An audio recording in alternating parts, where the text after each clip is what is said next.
Aujourd'hui, je voudrais vous parler d'une chose particulière. Je voudrais laisser l'Évangile de côté et vous entretenir quelque peu sur les âmes du purgatoire, sur cette Église que l'on appelle l'Église souffrante, sur celles qui sont mortes en état de grâce, mais qui doivent encore expier les peines dues à leurs péchés. Vous savez que ce lieu du purgatoire est donc un lieu que Dieu a prévu pour les âmes qui n'auraient pas tout expié sur cette terre. Le péché, certes, a été pardonné, mais l'injustice commise doit être expiée. Si elle n'est pas faite sur la terre, elle sera faite donc au purgatoire. Nous pouvons obtenir les plus grandes grâces de Dieu par le moyen des œuvres de miséricorde. Et saint Thomas d'Aquin nous enseigne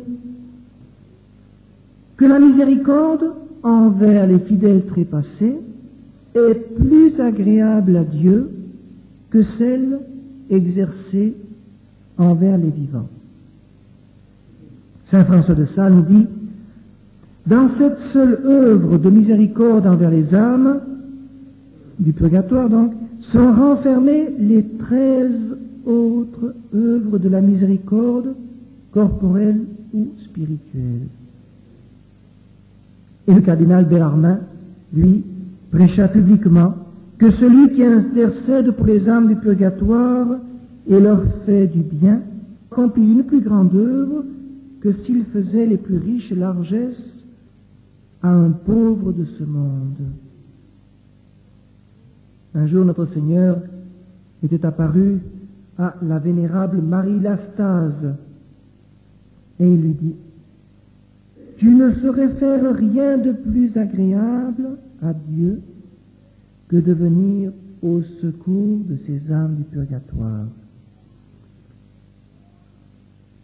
Si donc Dieu a un grand désir de leur délivrance, c'est qu'il a pour ces âmes un amour ineffable et que leurs souffrances sont immenses.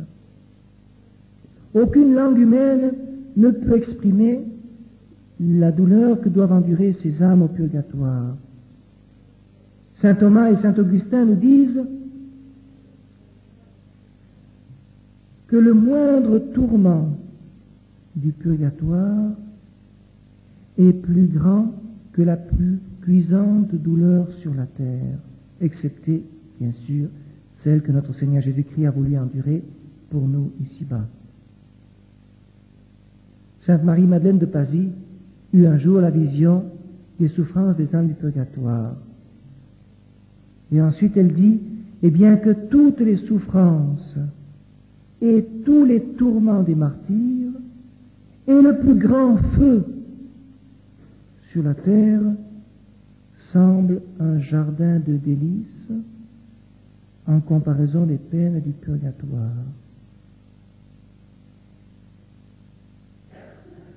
Elles sont dans ce feu, ne pouvant rien pour elles.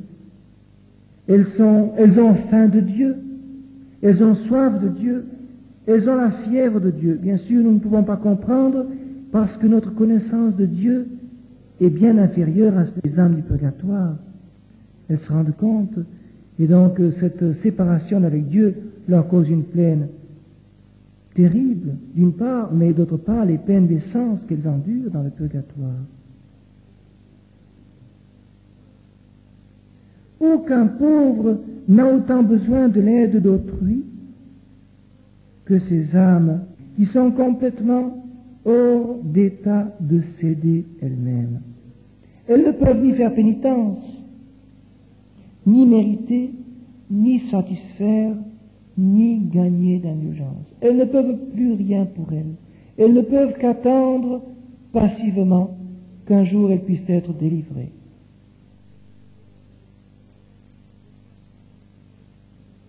Elles sont privées des sacrements, elles sont privées de tout secours. Saint Antonin nous rapporte qu'un malade en proie à d'excessives souffrances demandait avec larmes la délivrance de ses maux. Et un ange lui est apparu et lui dit, eh bien, je suis envoyé de Dieu pour te proposer ce choix. Tu peux choisir entre une année de souffrance, encore, puis entrer directement au ciel, ou un jour de purgatoire. Ce malade souffrait tellement qu'il décida tout de suite, eh bien, je préfère un jour de purgatoire qu'une année encore de souffrance si atroce. Et il fut exaucé, il mourut. Et au bout de quelques instants, l'ange est venu rendre visite à cette âme en purgatoire, et à peine cette âme a vu l'ange qu'il se dit, vous m'avez trompé. Vous m'aviez dit que je ne resterai qu'un jour, et ça fait bientôt 20 ans que je suis dans ce purgatoire. Et l'ange lui dit, eh bien, tu te trompes. C'est l'ardeur de ces douleurs qui te fait prendre le temps si long. Il n'y a que quelques minutes que tu viens d'entrer. Ton corps, ton cadavre est encore chaud sur son lit de mort. Alors le malheureux demande à l'ange, oh, eh bien, je préférerais, si c'était possible, de retourner sur la terre et souffrir une année, même plus, s'il faut, que de rester plus longtemps dans le purgatoire. Et cela lui fut accordé. Il ressuscita. Et à tous ceux qui venaient le trouver, il les invitait à supporter courageusement tout ce qu'ils pouvaient supporter sur la terre pour faire le purgatoire sur la terre, tant il avait souffert ces quelques instants au purgatoire. Cela nous dépasse, c'est une autre réalité. C'est le monde de l'au-delà.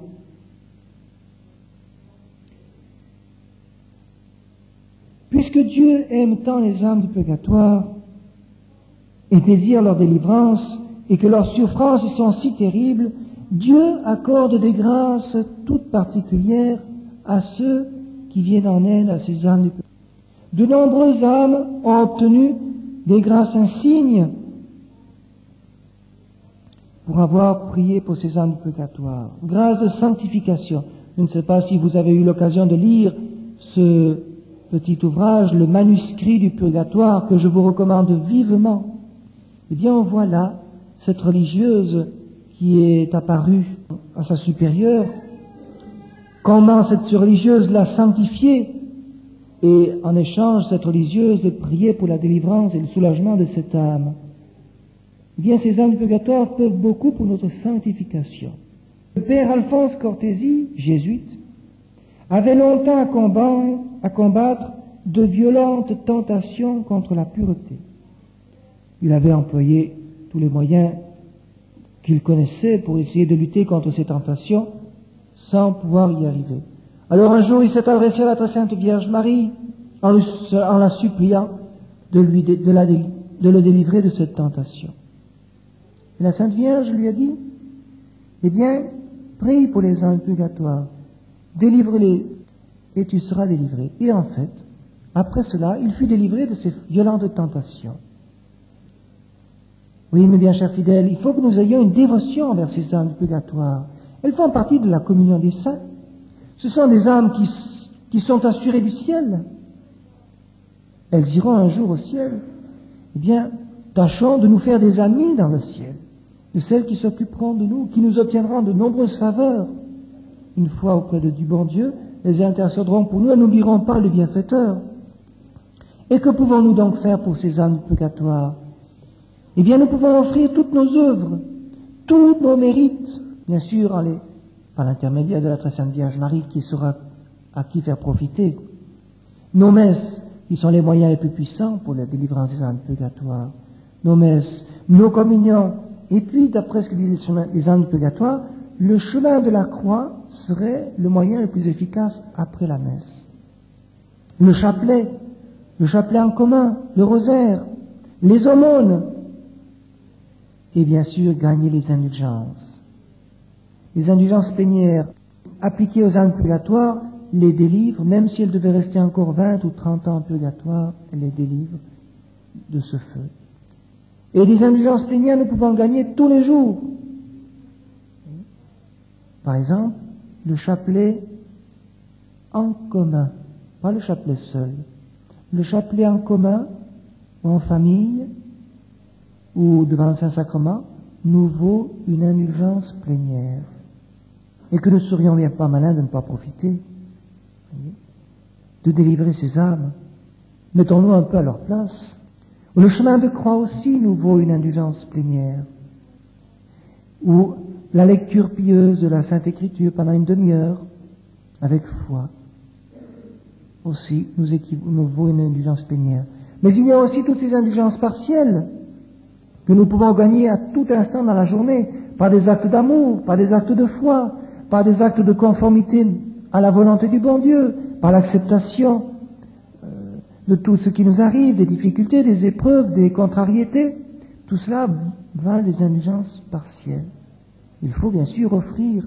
Il faut avoir l'intention de gagner les indulgences partielles. C'est pourquoi il est bon que chaque matin nous ajoutions à notre prière du matin l'intention de vouloir gagner toutes les indulgences possibles dans la journée. Connaissez bien sûr les conditions pour gagner les indulgences plénières, la communion et la confession dans les 8 jours qui précèdent ou qui suivent l'œuvre à accomplir. Et c'est pour ça que si vous vous confessez chaque 15 jours, vous êtes assuré de gagner tous les jours les indulgences. Vous n'avez pas d'inquiétude à vous faire pour cela. Bien sûr, il faut les autres conditions, il faut accomplir l'œuvre, il faut manifester l'intention aussi de gagner l'indulgence, et il faut être détaché de tout péché véniel. N'avoir aucune attache à un péché véniel. Voilà. C'est différent d'être détaché des péchés véniels puis d'en commettre malheureusement contre notre volonté. Mais ce qu'il faut, c'est d'être détaché. Eh bien, si nous avons ces conditions, nous pouvons gagner ces indulgences plénières. Alors, profitons, elles nous seront d'une grande utilité. Et Dieu est spécialement touché de la délivrance des âmes du purgatoire. Il y a des saints qui ont obtenu les grâces que par les âmes du purgatoire. Voilà.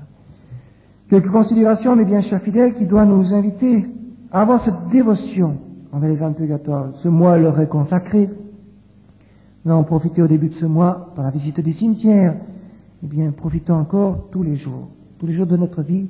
Et un jour, il y avait une âme dans le purgatoire pour laquelle la famille priait beaucoup, offrait tout ce qu'elle pouvait offrir pour la délivrance de cette âme, gagnait des indulgences plénières qu'elles appliquaient pour cette âme. Et un jour, cette âme est apparue encore dans les souffrances. Alors ils étaient tous surpris, comment est-ce possible, avec tout ce que nous avons prié pour vous, les indulgences plénières que nous avions gagnées pour vous, comment ça se fait que vous n'êtes pas encore délivrés? Et elle a avoué, en disant que, parce que quand elle était sur la terre, elle n'a pas profité, elle n'a pas attaché d'importance aux indulgences plénières, et c'est pourquoi toutes les indulgences que les autres ont gagnées ont été données aux autres âmes, mais pas à elle. Donc, ne négligeons pas ces moyens que le bon Dieu nous donne. Profitons, afin que si une fois nous devions passer par le purgatoire, malheureusement, essayons de le faire sur la terre, mais si nous devons passer par le purgatoire, que ceux qui prient pour nous, eh bien, nous soient profitables. Demandons à la très sainte Vierge Marie, elle qui a tant à cœur de délivrer ses âmes, eh bien, donnons-lui d'ailleurs tout, passons tout par ses mains, qu'elle délivre les âmes de nos parents, de nos familles, de ceux qui nous sont chers, et puis de toutes celles qu'elle désire délivrer. Aussi demandons à Notre-Dame que nous puissions profiter, que nous ne laissions pas passer toutes ces occasions de faire des œuvres de miséricorde envers ces âmes des fidèles trépassés. Au nom du Père et du Fils et du Saint-Esprit, ainsi soit-il.